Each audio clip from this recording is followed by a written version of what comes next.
Inner conversations, rewriting the dialogue that runs your life. Most people think their life is shaped by what others say to them, but look closely and you'll notice something even more powerful. It's not just what people say on the outside, it's what you keep hearing from them on the inside that shapes your world. The argument you replay in your head for 3 days, the imagined criticism from a boss or parent, the conversations you rehearse before you send a text, the way you talk to yourself after a mistake. You always screw this up.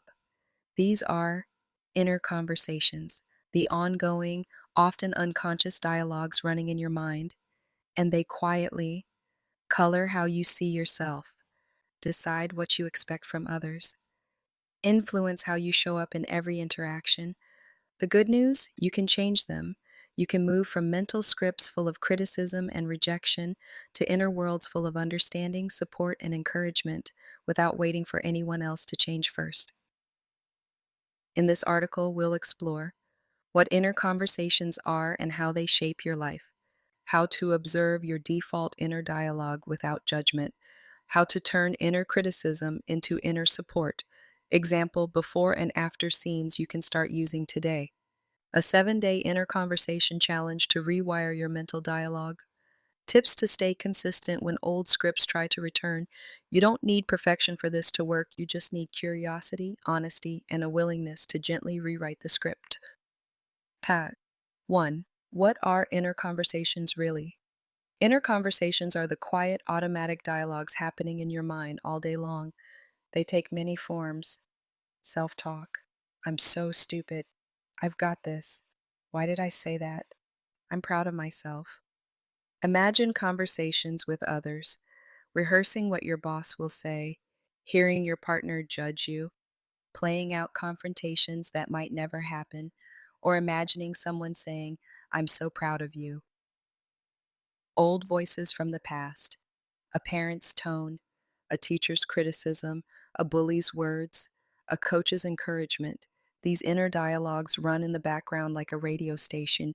Even when you're not consciously listening, they shape your mood, your self-image, your expectations of others, your reactions in real-life situations.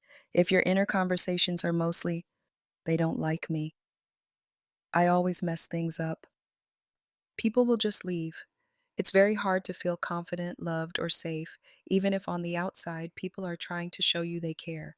But if your inner conversations are mostly, I'm learning and growing, I'm appreciated more than I realize, I'm allowed to be myself and still be loved, your reality starts to feel very different. 2. How inner conversations quietly dictate events. Let's look at how this invisible talk actually affects your visible life. 1. They filter your perception. Your brain loves to be right. If your inner script says, I'm a burden, I'm annoying, people are against me, you'll naturally notice the one friend who doesn't text back, not the 3 who did. The slight shift in someone's tone, not the overall kindness. The one piece of criticism, not the compliments before and after. You see life through the lens of your inner conversation. Change the conversation, and the same situations look and feel very different. 2. They shape your behavior. If your inner voice constantly says, they're going to reject you, you might avoid trying, sabotage opportunities, come across as defensive or closed off. If your inner voice says, you're worth listening to, you might speak more clearly, set boundaries without apology, show up with a calm, steady presence. People respond to how you show up, and how you show up is deeply influenced by your inner dialogue. 3. They program your nervous system. Repeated inner conversations become familiar emotional states. Replay you're not good enough often enough, and your body lives in anxiety, shame, and hypervigilance. Practice hearing, you're doing well, I'm proud of you, in your mind, and your body begins to relax and feel safer being seen. Your nervous system doesn't really distinguish between real conversations and vividly imagined ones. Both leave emotional imprints. That's why changing your inner conversations isn't pretending, it's nervous system training. 3. Step 1. Observing your default inner conversations. Before you can rewrite, you have to hear what's actually playing. They, most people judge themselves so quickly they never really listen. Don't do that. For a moment, be a kind detective. A. Notice self-talk in trigger moments. Pay attention when something stings. You make a mistake. Someone doesn't respond how you hoped. You see others succeeding at something you want. Pause and ask, what am I saying to myself about this? Common defaults. Of course this happened. I'm such an idiot. They don't care. Nobody does. See, I'll never catch up. I knew I shouldn't have tried. Write a few down in a notebook or notes app. Not to shame yourself, just to see the script. B. Notice imagined dialogues with others. Think of a situation you're worrying about, a future meeting, a conversation you need to have, a relationship that's strained. Ask, when I think about this person, what are we saying to each other in my head? Maybe you hear, why are you always like this? I don't have time for you. You're too much. You're not enough. Again, write snippets. Think of boss conversations, partner conversations, friend conversations, family conversations. C. Notice recycled voices from the past. Sometimes your inner critic isn't even you at all. It's a voice you picked up years ago. Ask, who does this voice sound like? You might recognize a parent's irritation, a teacher's sarcasm, a sibling's teasing, an ex's put-downs. This awareness is powerful. You realize, I've been carrying their voice inside me and letting it run my life. You don't have to argue with it. Just notice it and acknowledge, this is an old script. I don't have to keep it. 4. Turning inner criticism into inner support. Once you see the old script, you get to decide, do I want this running my life? If not, it's time to rewrite. We'll use a 3-step process. 1. Catch the old line. 2. Interrupt it. 3. Replace it with a new supportive version. Step 1. Catch you here. You always screw this up. Nobody really wants you around. You're going to embarrass yourself. Pause. Don't fight it. Don't agree with it. Just notice. There's that old line again. You're building awareness, not a courtroom case. Step 2. Interrupt, gently insert a stopping phrase. No, we don't talk to ourselves like that anymore. That's the old script. Pause, that's not helpful. You're not denying reality, you're refusing to feed a story that crushes you. Step 3. Replace. Now choose a new line, not something so over the top your body rejects it, like, I am the most amazing person on earth, if you clearly don't feel that way. Choose something kinder and more true than the old line, even if it's just one step up. Instead of, I always screw this up. I'm learning. Everyone makes mistakes. I can handle this. Instead of, nobody wants me around. There are people who appreciate me more than I realize. I'm learning to see them and let them in. Instead of, I'm going to embarrass myself. It's okay if I'm imperfect. I can still bring value and be myself. Say the new line out loud, if you can, or firmly in your mind. Feel the difference in your body, even if it's subtle. Do this repeatedly, and over time, you literally train a new voice. 5.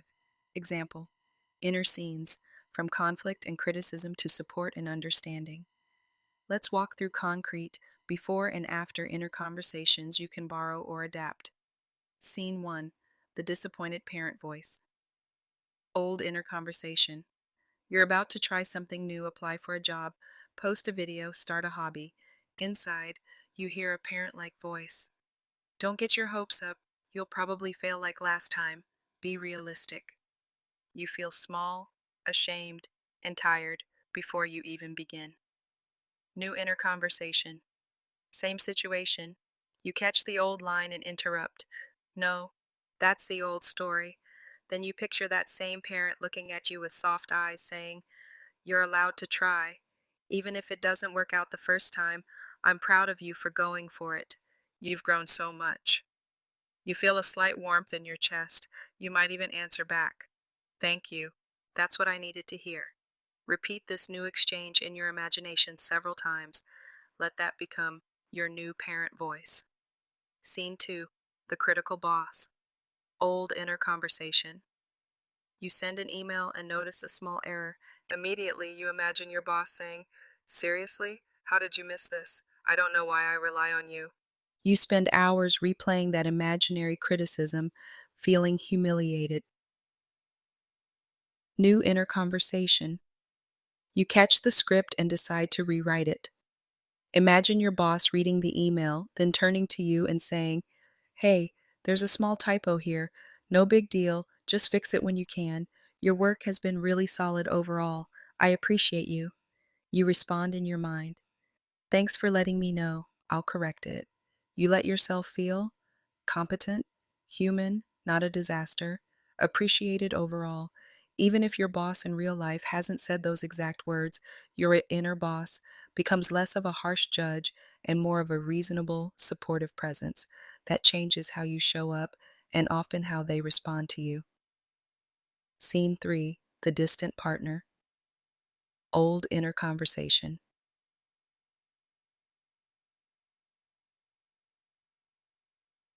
Your partner is quieter than usual. In your head, you hear them say, "I'm tired of you. You're too much. I don't know why I'm still here." You feel panic, shame, and urge to cling, accuse, or shut down. New inner conversation. You notice the fear and gently shift the script. Imagine them saying, "I'm a little overwhelmed today, but it's not about you. I love you and I'm glad we're together." You reply, "Thank you for telling me. I'm here if you want to talk, and it's also okay if you need some quiet time." You practice this inner exchange until your body can believe not every silence is rejection. I'm not constantly on the brink of being abandoned. You become less reactive and more grounded. That alone can improve the relationship dramatically or help you walk away more clearly if it truly isn't right. Scene 4, the harsh self. Old inner conversation. You try on clothes and don't like what you see. The inner voice says, "You're disgusting. Look at you. No wonder no one wants you." You feel heavy, stuck, and defeated. New inner conversation. You catch it, interrupt, and choose a new script. Picture yourself in the mirror as if you're your own best friend. Hear your inner voice saying, hey, be gentle. You're a human being, not a problem to be fixed. Your body deserves care, not hate. Let's focus on supporting you step by step." Maybe you add, "You're worthy of love and respect right now, not when you look different." You might not fully believe it at first. That's okay. Keep repeating it until it starts to sink in. 6. The 7-day inner conversation challenge. Ready to start changing the dialogue that runs your life? Here's a simple, structured 7-day challenge. Day 1. Choose one problem conversation. Pick 1. Recurring inner conversation that hurts you the most. Examples: imagining your boss always criticizing you, replaying a parent saying, "You'll never be good enough," hearing your partner say, "You're too much," even when they haven't, your own voice saying, "You always fail." Write it out in detail. What are the exact words? Whose voice does it sound like? When does it usually show up? Day 2. Design a new inner script. Now write the upgraded version of that same conversation. Ask, if this inner dialogue fully supported my growth, healing, and success, what would it sound like? Example transformations. "You'll never be good enough. I see how hard you're trying. You've come a long way and I'm proud of you. You're allowed to grow at your own pace. You always mess everything up. You're learning, mistakes are part of it. You're resourceful and capable of fixing things. Nobody really cares about you. You matter. There are people who care more than you know, and more are coming into your life." Write the new script in the form of a short conversation between yeah, them, and yeah, you. Day 3. Morning practice. Before checking your phone, close your eyes for 2 to 3 minutes. Imagine the person in front of you. Play your new inner conversation like a short scene. They say the new supportive words. You respond with openness and gratitude. Let yourself feel even a little bit of relief, being seen, being supported. Carry that feeling into your morning. Day 4. Catch and replace in real time. Throughout the day. When the old conversation pops up, pause. Say internally, that's the old script. Consciously switch to your new conversation, even if it feels clumsy. You're catching your mind mid sentence and changing channels. Do this every time you notice it, even if that's 10 times in an hour. Each time is a rep, like lifting a weight. Day 5, evening check in. At night, ask, when did I catch the old script today? When did I successfully switch to the new one? Celebrate. Even one success. Then, before sleep, run your new inner conversation again. Let yourself drift off feeling heard and supported, not judged and attacked. Day 6, add a body component. Your body believes tone more than words.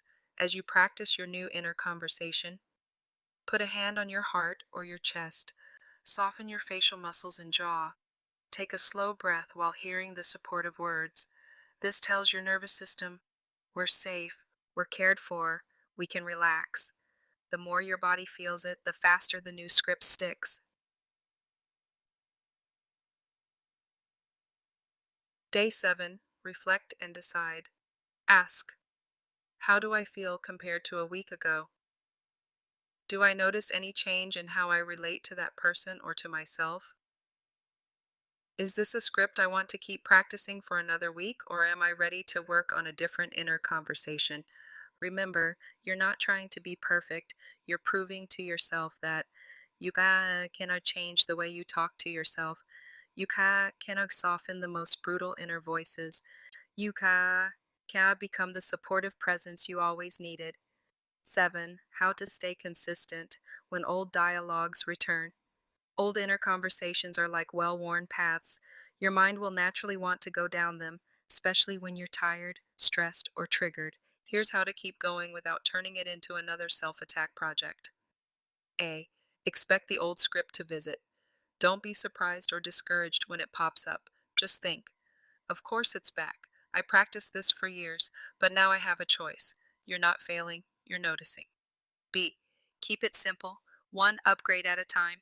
You don't have to fix every inner voice at once. Focus on one theme, one person, one repeated sentence.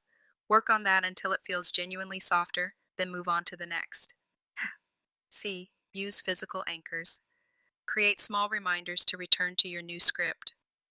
A bracelet or ring you touch when anxiety starts, thinking, we're using the new voice now. A post-it on your mirror. Talk to yourself like someone you love. A phone lock screen with a phrase like, you're doing better than you think. These aren't magical charms, they're cues to shift your inner conversation. D. Bring compassion, not perfectionism. If you notice you've been harsh inside all day, resist the urge to attack yourself for that too. Instead, tell yourself, even this I can rewrite, I'm learning, I'm allowed to be a work in progress. That is a new inner conversation. 8. Inner conversations and outer boundaries. Rewriting your inner dialogue does not mean you tolerate bad treatment. In fact, as your inner conversation becomes more respectful, compassionate, and supportive, you often lose interest in one-sided relationships, feel less guilty about saying no, recognize red flags sooner, naturally gravitate toward people who match your new tone. Your new inner voice might sound like, they're not talking to me the way I talk to me now. I can love myself and still walk away from this dynamic. I deserve respect both inside and out. Inner work and outer boundaries are teammates, not opposites. 9. You are the one holding the mic. You may not have chosen the first voices that took root in your mind. You may have grown up around criticism, chaos, or coldness. You may have had partners, teachers, bosses, or friends who made your inner critic louder. You may have rehearsed painful conversations so long they feel like the only truth. But here, now, you have something you might not have realized you have. The ability to pick up the mic and say, "We're telling a different story now." You can. Catch the old lines as they replay. Interrupt them with, "No, that's not how we talk to ourselves anymore." Replace them with words that are firm, kind, grounded, and honest. You don't need anyone's permission to do this. You don't need anyone else to change first. Your inner world is yours. And as you rewrite the dialogue that runs your life, you'll notice something almost magical. Situations feel less overwhelming. Relationships either deepen or gently fall away. New, healthier people and opportunities feel more natural to you. You walk through life with a quieter, steadier sense of, "I've got my own back," because you do. From now on, whenever your mind starts playing an old, painful tape, remember, you can pause, you can breathe, you can choose new words. And with every new inner conversation, you're not just changing thoughts, you're changing the quality of your entire life.